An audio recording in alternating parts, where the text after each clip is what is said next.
இன்றைய வசனம் தியானத்தின் தலைப்பு. ஆண்டவரே, எங்களுக்கு ஜெபம் பண்ண போதிக்க வேண்டும்.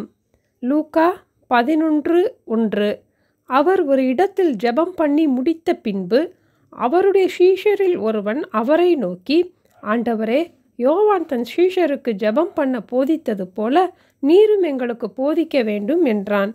இதே வசனத்தை ஆங்கில வேதாகமத்தில் நியூ இன்டர்நேஷனல் வெர்ஷனில், one day Jesus was praying in a certain place. When he finished, one of his disciples said to him, Lord, teach us to pray, just as John taught his disciples. இயேசு வழக்கத்தின்படியே ஜெபித்து கொண்டிருந்தார். சீஷர்கள் இயேசு ஜெபம் பண்ணுவதை பார்த்து கொண்டே இருந்தார்கள். அவர்களும் ஜெபிக்க விரும்பினார்கள். ஆதலால் இயேசு ஜெபம் பண்ணி முடிந்த பின்பு அவருடைய சீஷர்களில் ஒருவர், யோவான் தன்னுடைய சீஷர்களுக்கு ஜெபம் பண்ண போதித்தார், அதுபோல ஆண்டவரே, நீரும் எங்களுக்கு ஜெபம் பண்ண போதிக்க வேண்டும் என்று கேட்டார்கள். இயேசு ஜெபம் பண்ண அவர்களுக்கு கற்றுக் கொடுத்தார். இன்று நாம் அதில் 3, 4 வசனங்களை மட்டும் தியானிப்போம். 3 வசனத்திலே, எங்களுக்கு வேண்டிய ஆகாரத்தை அன்றன்றும் எங்களுக்கு தாரும். 4 வசனத்திலே, எங்கள் பாவங்களை எங்களுக்கு மன்னியும், நாங்களும் எங்களிடத்தில் கடன்பட்ட எவனுக்கும் மன்னிக்கிறோமே.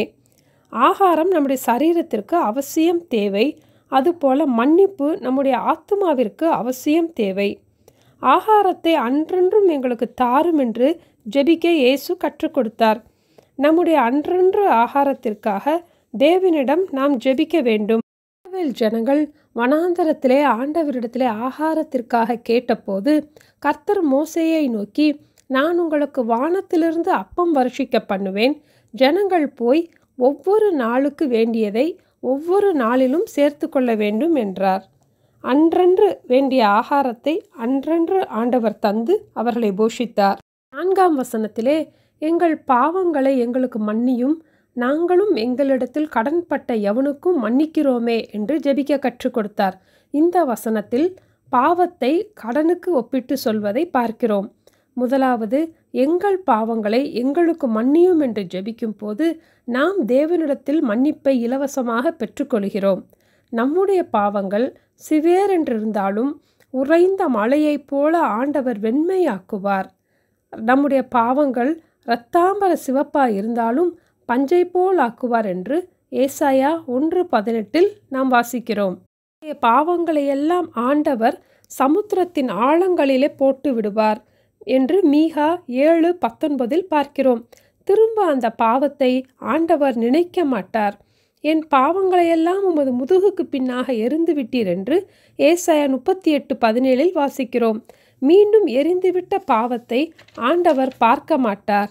இவ்வளவு பெரிதான பாவ மன்னிப்பை ஆண்டவரிடம் பெற்ற நாம் மற்றவர்களுடைய பாவங்களையும் இதே போல மன்னிக்க கடமைப்பட்டிருக்கிறோம். மன்னித்துவிட்டால் மறந்துவிட வேண்டும். இதை செய்ய நம்முடைய சொந்த பலத்தினால் முடியாது. ஆண்டவரிடம் நம்முடைய பாவங்களை மன்னிக்க கேட்பது போல மற்றவர்களையும் நாம் மன்னிக்க கிருபை தர வேண்டும் என்று ஜெபிப்போம். ஜெபத்தை கேட்கிற தேவன் நமக்கு நிச்சயமாக உதவி செய்வார். ஜெபிப்போமா? அன்பின் ஆண்டவரே, எங்களுக்கும் கூட ஜெபிக்க போதித்ததற்காக உங்களுக்கு ஸ்தோத்திரம் அப்பா. அன்றன்று எங்களுக்கு வேண்டிய ஆகாரத்தை எங்களுக்கு தந்து ஆசீர்வதிங்கப்பா. எங்களுடைய வாழ்க்கையில மன்னிக்கப்படாத பாவம் என்று எங்களிலே எதுவும் இருக்கக்கூடாது ஆண்டவரே. எங்கள் பாவங்கள் எல்லாவற்றையும் அப்பா உங்க இரத்தத்தினால் கழுவி எங்களை பரிசுத்தப்படுத்துங்கப்பா. மற்றவர்களையும் மன்னிக்க கூடிய கிறிஸ்துவின் சிந்தையை எங்களுக்குள் தர வேண்டுமாய் ஜெபிக்கிறோம் அப்பா. மன்னிக்க மறக்க எங்களுக்கு நீங்க கற்றுக் கொடுங்கப்பா. அதற்கு வேண்டிய கிருபைகளையும் தந்து எங்களை ஆசீர்வதிக்க வேண்டுமா இயேசுவின் நாமத்தில் ஜெபிக்கிறோம் பிதாவே. ஆமென். Thank you. Have a blessed day.